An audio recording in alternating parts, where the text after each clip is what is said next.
Si vous êtes un auditeur régulier du média, vous connaissez sûrement Vincent Bolloré ou Pierre-Édouard Stérin, ces deux milliardaires qui investissent toute leur fortune dans les médias pour servir leur agenda politique réactionnaire. Mais connaissez-vous Alexandre Peuzé ?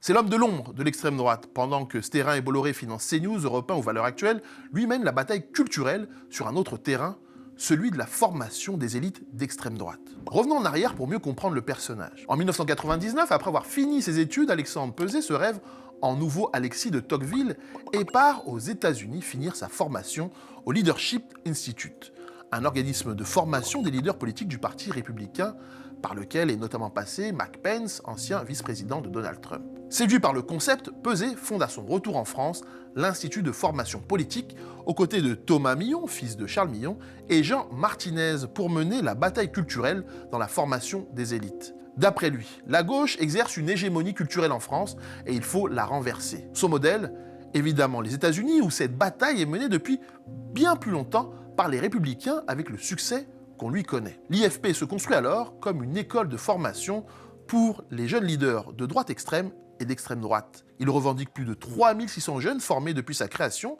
Parmi eux, on retrouve Alice Cordier, activiste, identitaire et fondatrice du collectif Némésis, Jules Lecomte, ex-journaliste chez Frontières et candidat du Rassemblement national au municipal, Damien Rieu ou encore Thaïs Descuffon, entre autres influenceurs d'extrême droite. Cette dernière, d'ailleurs, fait directement la promotion de l'Institut dans ses vidéos YouTube. Du côté des intervenants, on retrouve des figures de la galaxie Bolloré comme Mathieu Bock-Côté, Elisabeth Lévy ou encore Julien Rochdy, mais aussi des personnalités politiques de premier rang comme Jordan Bardella, François-Xavier Bellamy ou Éric Zemmour. Pour vous donner une idée de ce qu'on y enseigne, voici quelques intitulés de cours. S'armer contre le wokisme, l'écologie politique fossoyeuse de nos libertés, discrimination, liberté d'expression, faut-il abroger la loi Pleven, ou encore libérer les entreprises des contraintes juridiques et réglementaires. Le tout sous la bannière de trois idéologies, conservatisme, libéralisme et nationalisme. Il y a trois grandes sensibilités à droite qu'on peut retrouver, qu'on retrouve à l'Institut de formation politique, tant parmi les auditeurs qui viennent à l'IFP que parmi les formateurs. Ces trois sensibilités, c'est la sensibilité libérale d'abord, celle qui va insister sur les effets pervers de l'État-providence, et qui va inviter à libérer l'initiative, les forces vives pour redresser notre pays. Et puis il y a une sensibilité conservatrice, ceux qui vont particulièrement cibler le poison relativiste, cette idée selon laquelle tout se vaut, rien ne prévaut, qui vont insister, eux, sur les permanences qui font l'homme et la société. Puis il y a une troisième sensibilité, c'est la sensibilité nationale. Cette sensibilité qui va essayer de lutter contre le grand effacement de notre histoire, de notre mémoire, de notre culture et qui va inviter au grand ressourcement, à se réapproprier notre culture, notre passé pour mieux se tourner vers l'avenir. Donc à l'IFP, vous avez cette rencontre de toutes ces sensibilités. Peuzé se défend bien sûr d'être partisan. Il affirme que l'IFP est indépendant politiquement. Nous avons un projet politique au sens de police la cité. C'est-à-dire que nous accompagnons nos jeunes à s'engager dans la cité. Il n'y a pas de projet partisan, on est indépendant des partis politiques, on est en lien avec aucun parti politique, on ne se présente pas à des élections et aucun administrateur n'est élu. Et d'ailleurs, c'est précisé dans nos statuts qu'aucun membre de l'IFP ne peut exercer de mandat politique. Mais dans le même souffle, il reconnaît sans complexe qu'il prône une idéologie de droite. Cherchez l'erreur. Être indépendant des partis, être indépendant politiquement, n'implique pas que nous soyons complètement neutres politiquement. Et là, pour le coup, non. Comme nous le disions tout à l'heure, nous accueillons les grandes sensibilités de droite et nous encourageons ce débat. Donc, en ce sens, nous ne sommes pas neutres sur le plan intellectuel, sur le plan politique, entendu comme une analyse plus idéologique des choses. Le 1er juin dernier avait lieu la soirée annuelle de l'IFP. Marion Maréchal Le Pen, Éric Zemmour, Sarah Knafo, Sébastien Chenu, Charles Laloncle, tous ont répondu présent. Alexandre Peuzé avait pris soin d'inviter des membres de chaque parti de Reconquête ALR pour marcher vers l'union des droites dont rêvent secrètement Pierre-Édouard Stérin et Vincent Bolloré. C'est aussi ça le projet derrière l'Institut de formation politique. Construire un laboratoire d'idées dans lequel peuvent se confronter les différents courants réactionnaires tout en restant unis. Si vous avez entendu parler de lui récemment, c'est parce que le Sénat a ouvert une commission d'enquête sur le financement de l'IFP. Alexandre Peuzé, bien sûr, interprète ça comme une attaque politique. Mais la question reste la même. Qui finance tout ça ? Interrogé sur un éventuel financement de la fondation Le Bien Commun de Pierre-Édouard Stérin, voici ce qu'il répond. Magnifique. Pour ce qui est, merci. Pour ce qui est du financement voilà. du Fonds du bien commun, je réitère que ça soit pour l'IFP ou l'ILDJ, qui est en fait une entité intégrée à l'IFP. Donc, nous n'avons jamais reçu de financement du Fonds du bien commun. Et donc, je me permets de vous reposer cette question. D'où tenez-vous cette information malheureusement erronée ?